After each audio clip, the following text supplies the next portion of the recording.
자, 여러분 안녕하세요. 마이펫 상담소 윤쌤입니다. 알러지가 있다면요, 이 아름다운 생명체와 함께 살 수 있는 이런 환상적인 경험은 포기해야 하는 걸까요? 고양이의 침에서 분비되는 알러지의 근본 원인 물질인 FEL-D1 자체를요, 비활성화시켜서 양을 줄이는 방법도 있습니다. 여러분 혹시요, 성인의 5명 중 1명은 작게라도 고양이 털에 알러지가 있다는 거 알고 계신가요? 자, 생각보다 많죠? 하긴 멀리 볼 것도 없이요, 제 주변만 봐도 고양이 털에 알러지가 있는데도 힘들게 고양이를 키우시거나 혹은 키우고 싶은데 알러지 때문에 고민이 많으신 분들은요, 굉장히 흔하게 보이긴 합니다. 자녀의 알러지 때문에 고민인 분도 계시고, 또 결혼을 앞두고 있는데 배우자의 고양이 알러지 때문에 고민하시는 분도 봤습니다. 생각보다 고양이 털에 알러지 있는 분은 많은데요, 이는요, 작게는 하루 정도 같이 지내면 눈물이 나거나 가벼운 재채기를 하는 가벼운 증상부터 시작해가지고요, 만지기만 하면 피부가 빨개지고 또 두드러기가 생기거나 만지자마자 눈이 빨개지며 눈물을 줄줄 흘리는 심한 경우도 있습니다. 자, 알러지가 있다면 정말 고양이를 키울 수가 없을까요? 알러지가 있다면요, 이 아름다운 생명체와 함께 살 수 있는 이런 환상적인 경험은 포기해야 하는 걸까요? 오늘은요, 고양이 털에 알러지가 있는 분이 그 증상이 심하지만 않다면 고양이를 조금 더 편하게 키울 수 있는 몇 가지 요령을 한번 알려드려 보도록 하겠습니다. 우선요, 여러분이 알아야 할 가장 중요한 사실은요, 고양이 털에 의한 알러지는 사실 아니라는 겁니다. 정확히는요, 고양이 털에 묻은 고양이 침에 의한 알러지는 사실입니다. 고양이 타액에는요, 사람에게 알러지를 유발하는 주요 원인 물질인 FEL-D1이라는 항원이 분비되게 됩니다. 이 고양이의 타액 속에 섞인 FEL-D1이 그루밍의 과정에서 털을 핥으면서 고양이의 털과 고양이의 피부 표면에 묻고, 이 FEL-D1이 묻은 털이 실내에 날리고 각질이 실내에 부유하며 사람에게부터 알러지를 유발하게 되는 것입니다. 그래서 털이 없는 스핑크스 고양이를 키워도요, 알러지가 생기는 것입니다. 물론 털은 안 날리기 때문에 알러지의 비율은 더 낮으나 침이 피부에 닿는다면 역시 동일하게 알러지를 유발하게 되는 것입니다. 우리가 알고 있는 흔히 알러지를 덜 유발하는 고양이의 품종들은요, 털이 없거나 털이 덜 빠져서 알러지를 유발하는 원인 물질인 털이 사방으로 덜 날리거나 아니면은요, 유전적으로 타액에서 FEL-D1 단백질이 덜 만들어지는 그러한 품종들입니다. 대표적으로는요, 발리니즈, 오리엔탈 숏헤어, 자바니즈, 데본렉스, 코시니렉스, 스핑크스, 사이베리안 같은 그러한 품종들입니다. 자, 그러면은요, 현재 내가 알러지가 있고 그럼에도 불구하고 고양이를 키우는데 알러지를 조금이라도 줄이는 방법은 어떤 것이 있을까요?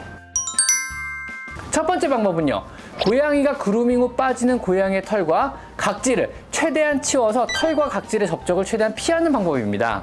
여기에는요, 첫 번째로 매일 브러싱을 미리미리 해주어서 빠질 털을 미리 솎아주셔야 합니다. 털 손질은 날리지 않도록 베란다 같은 환기가 잘 되는 곳에서만 해줘야 되며, 반드시 장갑과 마스크를 착용해 주실 것을 권장드립니다. 또한 털이 그루밍 과정 중에 덜 날리도록요, 브러싱 스프레이 같은 것을 털에 분사 후 브러싱을 해주시면요, 쉽고 부드럽게 브러싱이 잘 되며 털 역시 잘 빠지게 됩니다. 그리고 덜 날리겠죠. 다음 두 번째는요, 헤파 필터가 포함된 공기청진기를 24시간 가동시켜서 부유하는 각질이나 작은 털을 최대한 제거하며, 매일 헤파 필터가 포함된 진공청소기로 바닥을 깨끗하게 치워서 실내 털을 최대한 제거해 줍니다. 세 번째는 침구류는요, 고양이 털이 박히거나 잘 묻지 않고 쉽게 떨어지는 알러지 방지용 침구류로 바꾸시고요, 매일 청소 시 테이프 클리너를 사용해 고양이의 털과 각질을 깨끗하게 청소해 줍니다. 네 번째는요, 청소가 힘든 카펫은 최대한 치워주시고 사용 안 하실 것을 권장드립니다. 그리고 다섯 번째는요,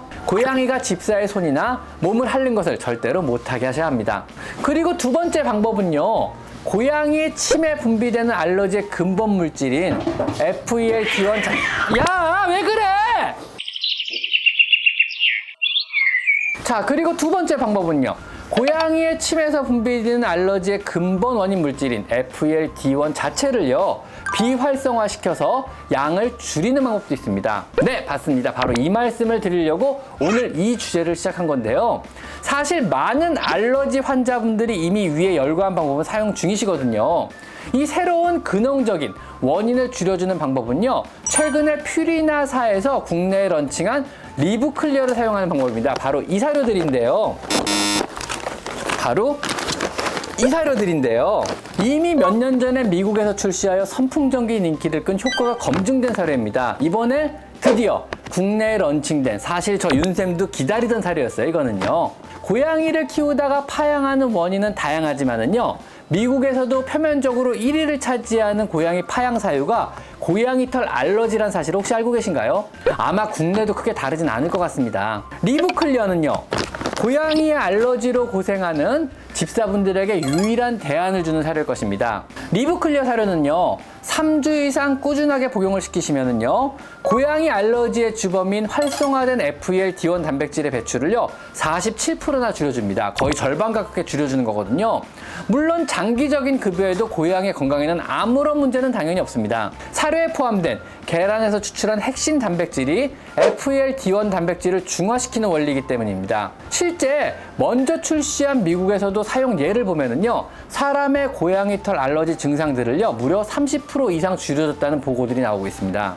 아주 간단하고 안전하게 고양이의 사료 교체를 해주는 것만으로도 나와 내 가족의 고양이 털 알러지로부터 어느 정도 증상의 완화를 경험하실 수 있는 아주 좋은 사료라고 생각됩니다. 우리도 알러지 때문에 고양이를 못 키우시거나 혹은 고양이를 파양하는 비율이 이 사료의 출시로, 리브 클리어의 출시로 좀 줄었으면 하는 바람입니다.